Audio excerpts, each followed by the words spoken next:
Há um debate muito profundo, né, sobre o que foi o Covid e como nós iríamos sair dele, né? Você não tinha uma esperança? Quem não tinha, Eu eu acho. tinha tanta Eu acho que só não esperança. tinha esperança quem realmente não quis se transformar ou produzir uma proposta humana para si, para o coletivo, que fosse muito melhor do que aquela que a gente estava em 19, né? E aqui trazendo, né, o seu público é voltado para a religião, é, é inegável o valor das instituições religiosas Sim. durante o Covid. Não, foram fundamentais. Eu diria que sem as instituições religiosas, nós teríamos um número infinitamente maior de perdas. Porque enquanto o sistema de saúde tratava da doença Covid, as instituições religiosas, elas tiveram um papel fundamental no amparo psicológico, Sim. no amparo material, e foram as instituições religiosas como um todo, Sim. né? Independente do segmento religioso, houve uma mobilização das comunidades de fé no sentido de amparar não somente aqueles que eram associados à sua comunidade, mas principalmente de passar esse amparo, esse cuidado à comunidade circunvizinha.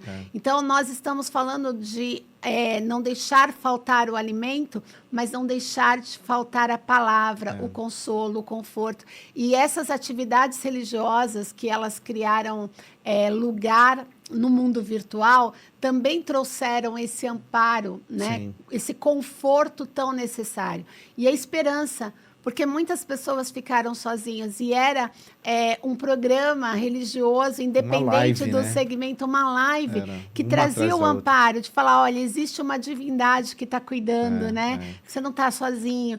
E aí a gente está falando não do segmento, não era uma religião, eram todas as religiões. Porque nós, quando falamos de religião, Marcelo, nós estamos falando daquilo que há em comum, que é o amor ao próximo, o cuidado com o semelhante, as boas ações. Nenhuma religião prega o mal, né? Nenhuma religião prega a disseminação do outro ser humano. O que existe, e isso tem se tornado muito latente, são os maus religiosos.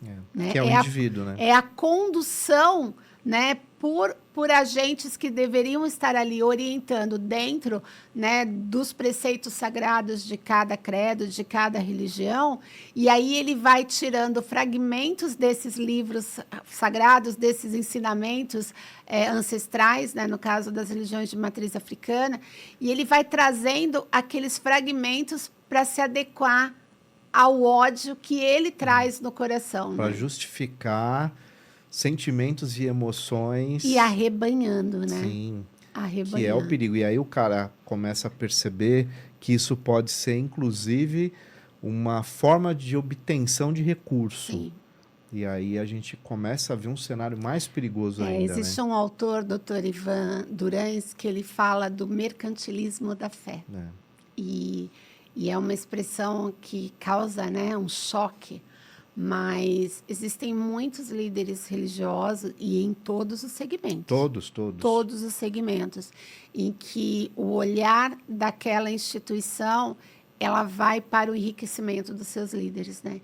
E aí os fiéis, os filhos, eles são usados como massa de manobra para isso. Então, por isso que a gente tem que deixar muito desassociado, né, do que é a religião, do que são os dogmas, de que são os preceitos sagrados e o que é a condução por um mal religioso, Sim. por um mal sacerdote. Que aí entra na questão das crenças que limitam ou aquela crença que transforma, né? Porque, objetivamente, a busca por uma espiritualidade, não importa como nem aonde, ela tem um caráter de emancipação humana, né?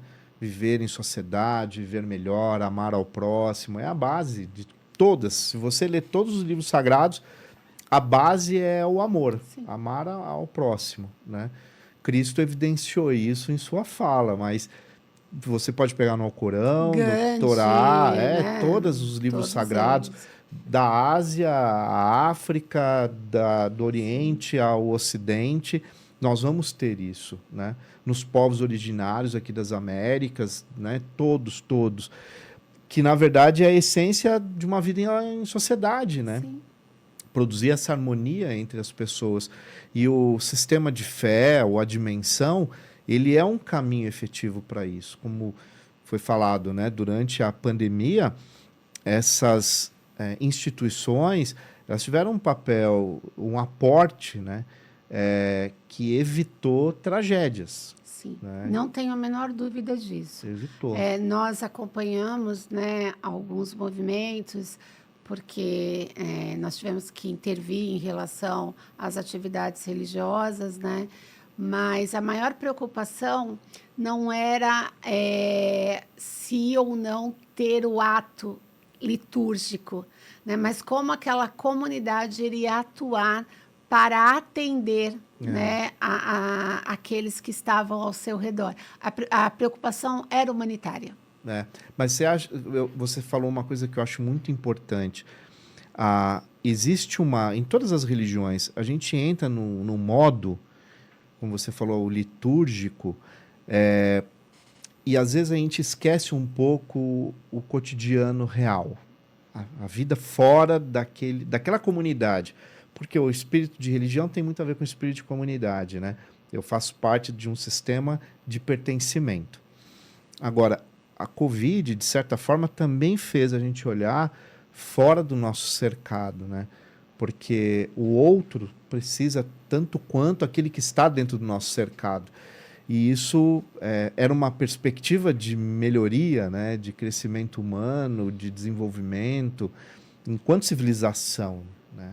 Porque enquanto tiver uma criança de rua, aqui na nossa cidade, alguma coisa está errada nessa sociedade. Muita coisa enquanto tem alguém dormindo na rua nesse frio, tem alguma coisa errada nessa sociedade. Não dá para especificar apenas no indivíduo. Existe um contexto social, cultural, histórico por trás daquela situação, né? Então, por isso que eu acho muito importante a gente trazer esses debates, né, com qualidade, para as pessoas refletirem mais sobre isso, né?